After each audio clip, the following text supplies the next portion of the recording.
So finally, after about a year of waiting, we now have our first glimpse of the Dusk Bloods, how it's gonna play, what we can expect from it, and I got to play it. I signed up for the closed network test and I got accepted, and just to be clear, the gameplay you're seeing in this video is not my own. I wasn't allowed to share anything. I found that out the hard way on Twitter. I was sharing screenshots of some of the results screens of when I won, and I got DMCA'd. Oops, I'm sorry, that was totally my bad. It was there in the fine print, and I did read that beforehand. I'm just an idiot, sorry. But yeah, I am excited to talk about this game today, because I don't know if you guys know this about me, I am a huge Souls enjoyer. Dare I say it, this might be a bit blasphemous for this channel, but these games might even be some of my favorite games of all time. Like Elden Ring, Bloodborne, Dark Souls, like they're at the top of the list, man. Donkey Kong's up there too, don't get me wrong, but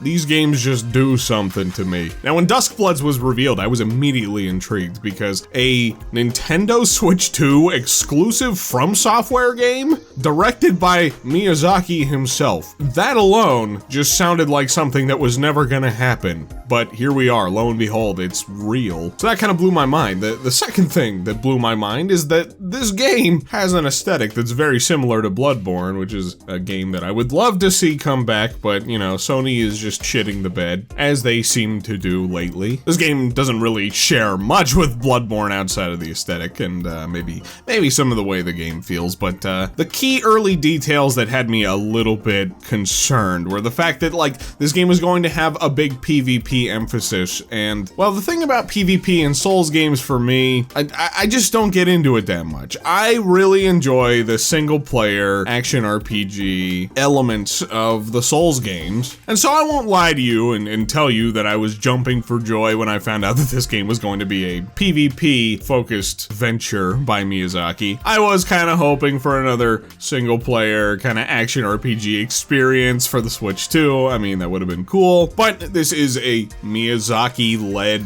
Miyazaki-directed game, and the man has earned my respect, okay? Whatever he produces turns to gold, and he kind of has this philosophy of, I'm not making things that are necessarily for a target audience, I am making things because I think it's going to be fun, and it's something that I want to see exist, and something that I want to play, and that is just something I can really get behind and respect. So I didn't write it off, you know, I've been cautiously optimistic, I've been anxiously awaiting to see what the Dusk Bloods was going to have to offer, and now, okay, finally, after getting the chance to play it, I can say with confidence that this game is gonna be awesome. I'm just chomping at the bit, waiting to play more, okay? You know, I'm zorking it. If you know, you know.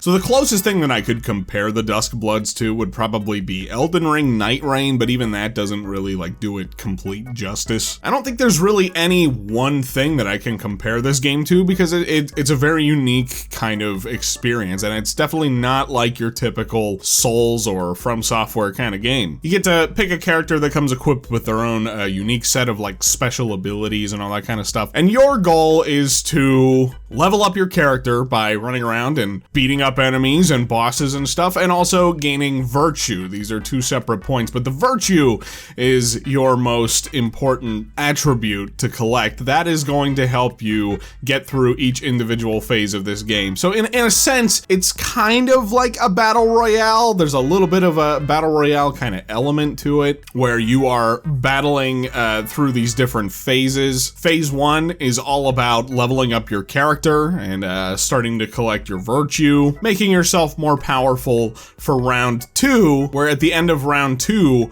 there's a special event where you have to try and, sorry, I got distracted. My cats are fighting in the hallway. They're hissing at each other. Calm down, children. But there are essentially like these ritual stakes that you have to like pledge yourself to, and you have to essentially like protect your stake from other players to maintain the virtue that you've collected. I feel like I'm just throwing a whole bunch of shit out there. I'm probably not explaining this very well, and the reason for that is because, well, this game is kind of complicated. There's a whole lot to it.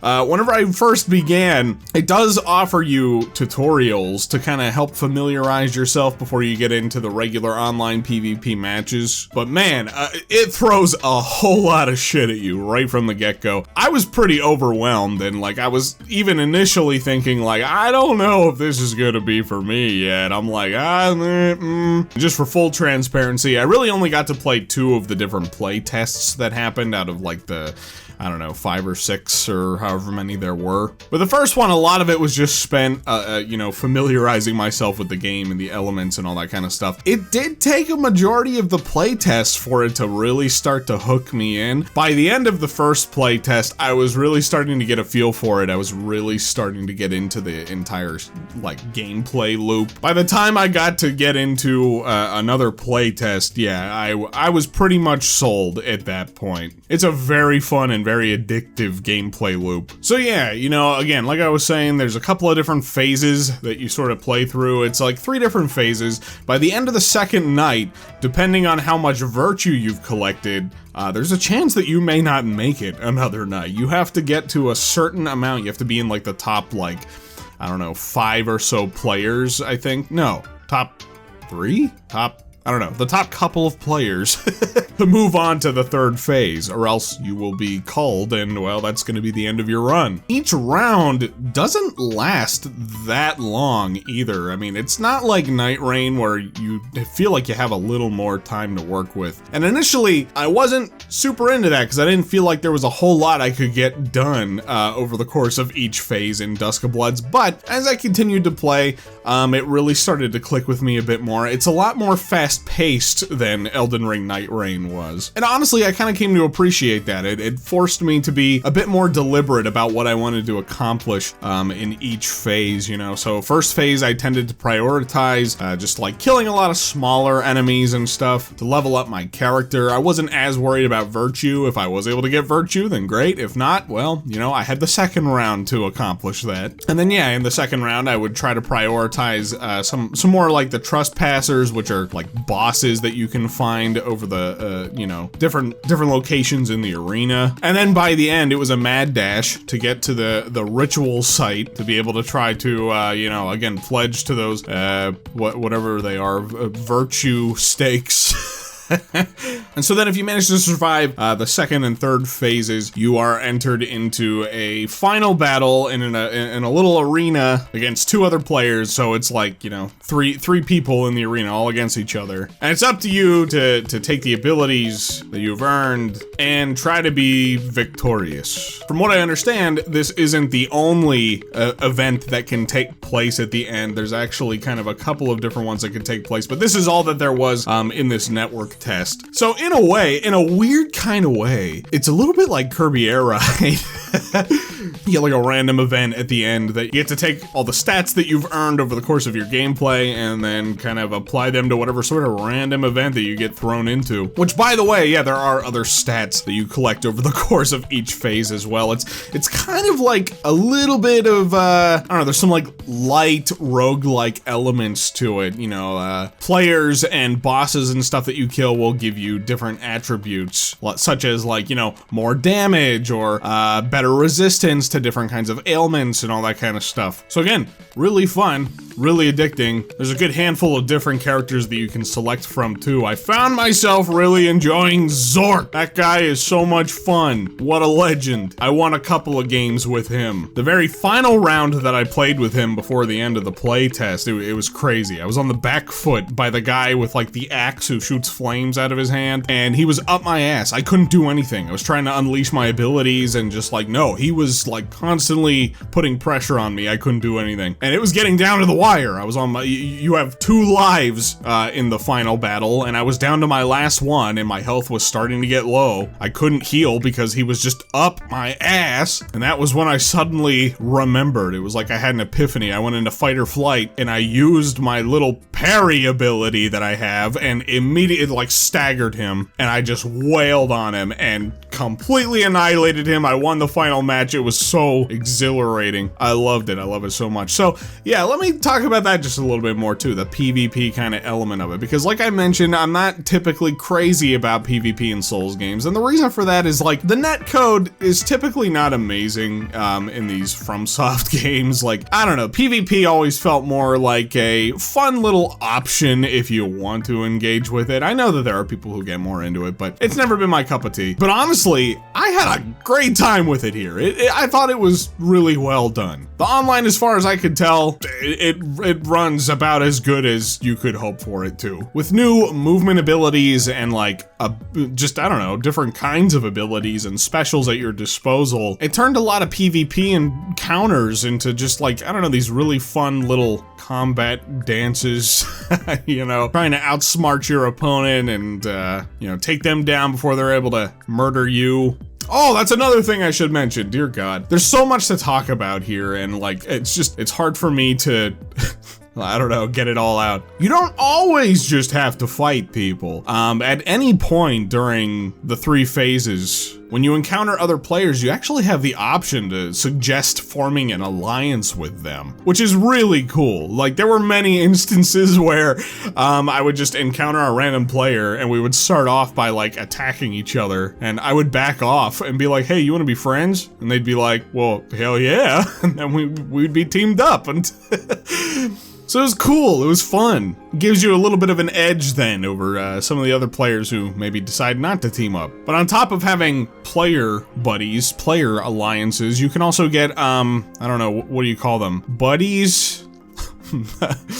There are these like summons around the map that you can approach and basically make these little NPC guys your partners, and they all have different attributes depending on what kind of character that you get. You know, there's a guy that can throw like fireballs, there's like a girl with swords, there's this, I don't know, snake thing that can heal you, and they all each have their own unique levels as well, and you want to try to level them up by defeating enemies, and there are sites around the map that you can just give them XP that'll level them up and make them stronger. Definitely worth investing in, absolutely. I don't know how good of a job I've done of talking about this game. Probably not a great job. There's a lot to it, and that kind of leads me into a segment here where, I don't know, I'm really praying that this game does well. We have some evidence to suggest that it may do well, and I'll talk about that in just a moment. But there's a part of me that just wonders, like, you know, is this game being exclusive to the Switch 2 going to be the best for it? I don't know. I guess I'm just kind of wondering, like, you know, how much are Nintendo players interested in playing this pretty hardcore PvP kind of game? Some of Nintendo's own offerings, their own online game offerings on the Switch 2, have already largely died out. Stuff like Mario Tennis, Kirby Air Riders, Star Fox's online was dead after like the first week. And so now this game, the Dusk Bloods, its longevity is basically entirely hinging on the fact that it needs to have a robust player base. And I guess I'm just a little bit worried that there's a chance, just maybe a small chance, that may not last for the long haul. But that being said, okay, let me put this out there. Let me just throw this out there. Somebody from Software in a recent interview, like after the Dusk Bloods network test, like literally the last few days, had basically come out and said that their signups for the network test were actually higher than Elden Ring Night Rain. So I think obviously that's a really good sign for the Dusk Bloods. And for me, because I'm quite excited to play some more. I guess some other small concerns for me are just that,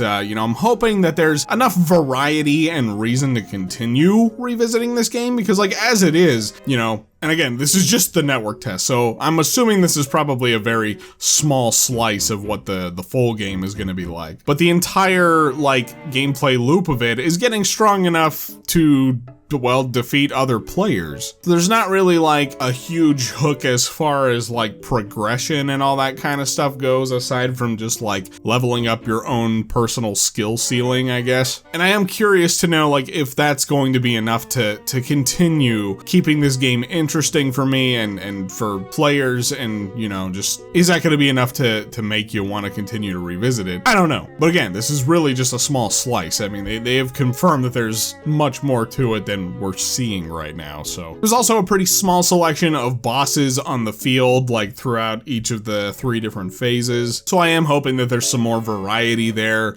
with the full game, which again, I'm assuming there's gonna be. All the bosses are original to this game too, which is cool to see. You know, it's not just like a game with recycled assets like Elden Ring, Night Rain, which I don't mind, by the way. I think that worked for Night Rain, but like it is refreshing to kind of have a new world with new characters and new bosses to, you know, explore and enjoy here in the Dusk Bloods. So yeah, you know, the Dusk Bloods network test, it honestly washed away really just about any of the doubts that I had about this game. Anything that I was worried about was, well, it completely evaporated with this network test. I had so much fun. Every time I got to the end of a round, I was just real quick to queue up for another one. Even whenever I would tell myself, okay, this is the last one, I would get to the end of that round and be like, well, maybe one more. Maybe just one more little game of Dusk Bloods, why not? There's probably even more that I didn't cover here, but you know, like I said, it's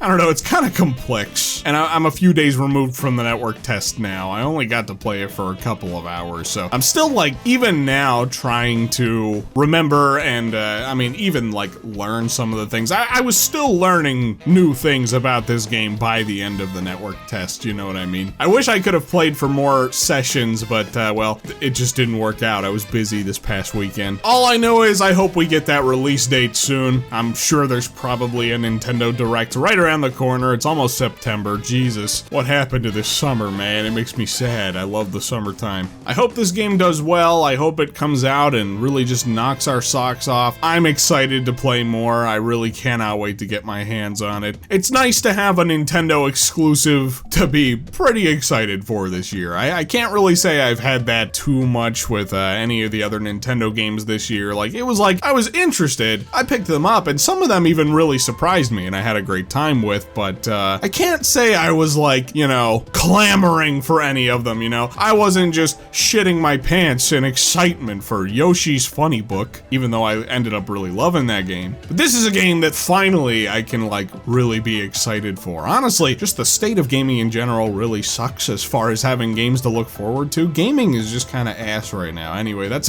a subject for another day. We're talking about a good game here today. Have any of you gotten the chance to play the network test for Dusk Bloods, and what did you think of it? If you didn't get to play it, are you interested in picking it up and trying it out? Whatever the case, let me know your thoughts in the comments below. I would love to hear from you. I'd love to get a little discussion going down in the comments because, like I said, I'm really a big Souls guy. I love From Software. Like, if there's one company that I can count on, one developer I can count on out there in this very bleak current gaming situation that we have in the world, it's From Software. They just continue to impress me with like every single release that they have. Easily some of my favorite games of all time. Anyway, I could gush forever about them. That's about it for me. Hit that like button if you enjoyed this video. Subscribe if you're new. Thanks for watching, thanks for listening, and I'll catch you guys in the next one.